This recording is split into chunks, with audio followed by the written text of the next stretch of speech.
This is a MacBook Pro A1425 motherboard.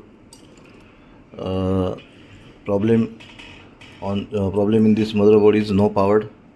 We replace this SMC IC. This is a bald IC.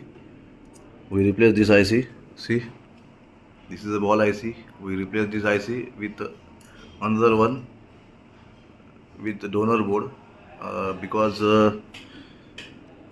there is a programmed inside and there is some manageable work. See there is some manageable work we doing because the one signal is missing.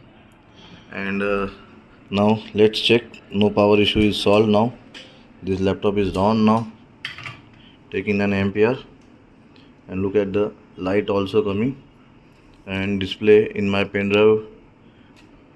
Wait for a minute. This is a display in my pen drive also coming.